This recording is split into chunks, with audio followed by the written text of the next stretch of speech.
Hi friends, welcome back to my channel. So ఈరోజు మన topic ఇచ్చి చాలా ఇంపార్టెంట్ కీ పాయింట్స్ అండి. పాస్పోర్ట్ సంబంధించిన ఒక 5 అప్డేట్స్ అయితే మీ ముందుకైతే తీసుకురావడం జరిగింది. సో మీలో ఎవరికైనా ఈ 5 అప్డేట్ గురించి కానీ తెలిసినట్లయితే స్కిప్ చేసేయండి. ఎవరైతే తెలియదో వాళ్ళైతే ఈ వీడియో చూసి ఫర్దర్గా మీరు పాస్పోర్ట్ అప్లై చేయాలనుకుంటే ఈ 5 కీ పాయింట్స్ కూడా తెలుసుకుంటే మనకు కూడా కొంచెం ఈజీ అవుతుంది. ఆ 5 పాయింట్ ఏదైతే మనం చూసేద్దాము. ఓకే, ఆలస్యం చేయకుండా మనమైతే వీడియోలోకి వెళ్ళిపోదాము.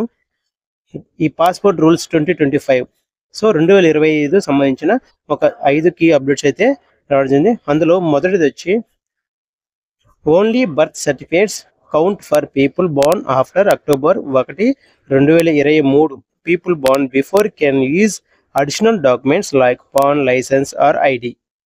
సో దీని మీనింగ్ ఏంటంటే ఎవరైతే అక్టోబర్ 1, 2023 తర్వాత పుట్టిన వాళ్ళు ఎవరైతే పిల్లల అంటే ఇంకా ఆల్మోస్ట్ 2023 అంటే పిల్లల తరపునే ఉంటుంది.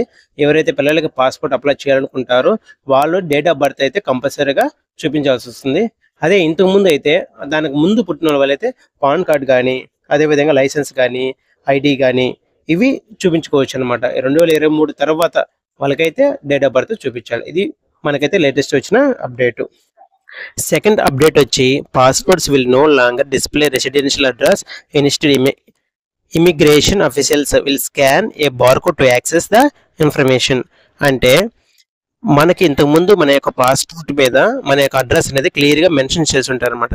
ఇప్పుడు ఏం చేశారు దాన్ని, ఇప్పుడు మనకి అడ్రస్ మనకనేది మన యొక్క పాస్పోర్ట్ మీద అడ్రస్ అనేది మెన్షన్ చేయరనమాట. ఇంకపై మన యొక్క చిరునామాలు ఇలాంటిది దానికి ఉండదు. దానికి బదులు బార్కోడ్ స్కాన్ అనేది ఉంటుంది. దాన్ని స్కాన్ చేస్తారనమాట ఇమిగ్రేషన్ అఫీషియల్స్ అనేది దాన్ని స్కాన్ చేస్తారు. ఇమిగ్రేషన్ అఫీషియల్ అంటే మన యొక్క పాస్పోర్ట్ సంబంధించిన బ్యాక్గ్రౌండ్, అదేవిధంగా visa applicants, next interviewing applicant ఇలాంటివన్నీ వాళ్ళు A-to-Z అనే చెకింగ్ అనమాట. చెకింగ్ ఆఫీషియల్స్ అంటారు. డైరెక్ట్గా చెప్పాలంటే చెకింగ్ అథారిటీస్ అనమాట ఇమిగ్రేషన్ ఆఫీషియల్స్ అనేది. ఇంకా నుంచి మన చిరునామాలు, మన అడ్రస్ వాటికి బదులు బార్కోడ్ స్కాన్ చేస్తారనమాట. ఇది సెకండ్ అప్డేట్. మనకి అడ్రస్ చిరునామా అనేది ఇంకా మన పాస్పోర్ట్ పైన ఉండవు. ఇప్పుడు అంటే నెక్స్ట్ కొత్తగా వచ్చేటి అనమాట. ఇది సెకండ్ అప్డేట్ వచ్చి. సో థర్డ్ పాయింట్ వచ్చి అంటే థర్డ్ అప్డేట్ వచ్చి a new colour code system, white for officials, red for diplomats and blue for citizens, simplifying the passport identification for authorities. అంటే ఒక్కొక్క కలర్ పాస్పోర్ట్ చూస్తే ఇది ఎవరికి అని క్లియర్గా మెన్షన్ అంటే అర్థమైపోతుంది అనమాట. సో ఈ యొక్క కలర్ కోడింగ్ వచ్చి అధికారులకి, ఇప్పుడు వైట్ అనుకోండి, వైట్ ఎవరికి ఇస్తారు, అఫీషియల్స్ అంటే అధికారులు. సో ఈ కలర్ అనేది వీళ్ళు అధికారులు. Next red for diplomats. So diplomats అంటే ఎవరైతే ఒక దేశం నుండి మరో దేశానికి వెళ్తారో అలాంటి వాళ్ళకి, అంటే an official representing A country abroad.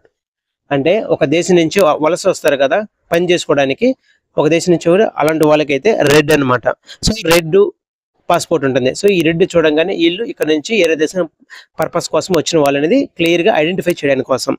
Next blue for citizen అంటే పౌరుల కోసం అనమాట. అంటే రిమైనింగ్ పీపుల్స్కి బ్లూ అనమాట. ఇది వాళ్ళకి అంటే స్టడీ పర్పస్ కానీ నార్మల్గా అక్కడ వెళ్ళే వాళ్ళకి కానీ.